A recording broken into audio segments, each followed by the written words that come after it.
નમસ્કાર દર્શક મિત્રો, @ગુજરાતમાં આપનું સ્વાગત છે। ગુજરાતવાસીઓનો સૌથી વધુ મનપસંદ આવતા તહેવારોમાંથી એક છે ઉત્તરાયણ।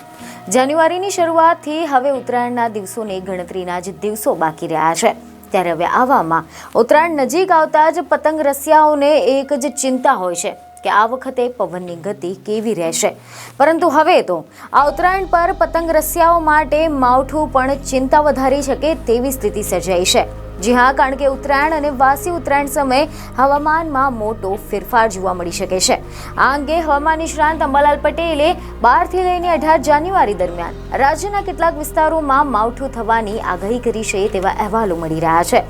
હવે જો આપણે આના વિશે ડિટેલમાં વાત કરીએ તો ઉત્તરાયણના તહેવારમાં પતંગ રસિયાઓ નિરાશ થઈ શકે છે, કારણ કે અહેવાલ એવા મળી રહ્યા છે કે અંબાલાલ પટેલે આગાહી કરતા જણાવ્યું છે કે જાન્યુઆરી મહિનામાં હવામાનમાં ભારે પલટો આવશે અને ભારે પવન ફૂંકાવાના કારણે એના સાથે જ બરફ વર્ષા પણ થશે, જેની ઉત્તર ભારતમાં ભારે અસર જોવા મળશે। આગામી તારીખ 12 થી લઈને 18 જાન્યુઆરી સુધીમાં રાજ્યના કેટલાક ભાગોમાં કમોસમી વરસાદ થઈ શકે છે। ઉત્તર ગુજરાત, મધ્ય ગુજરાત અને કચ્છના કેટલાક ભાગોમાં માવઠા થવાની પ્રબળ શક્યતાઓ છે। અમદાવાદ અને ગાંધીનગરના કેટલાક વિસ્તારોમાં પણ હવામાનમાં પલટો આવશે। તે ઉપરાંત દક્ષિણ સૌરાષ્ટ્રના ભાગોમાં ક્યાંક છાંટા પણ થઈ શકે છે। જોકે જમ્મુ અને કાશ્મીરમાં સર્જાયેલા 2 પશ્ચિમી ચક્રવાતના કારણે ઉત્તર ભારતમાં વરસાદનું સંકટ ફરી એકવાર ગાઢ બની ગયું છે।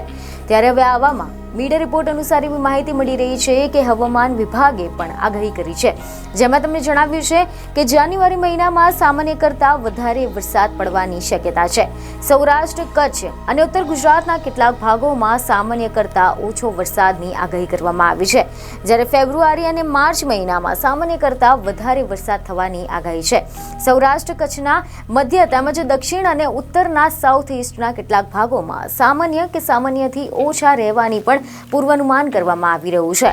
બીજને ખબરો સાથે ફરી મળીશું। ધન્યવાદ।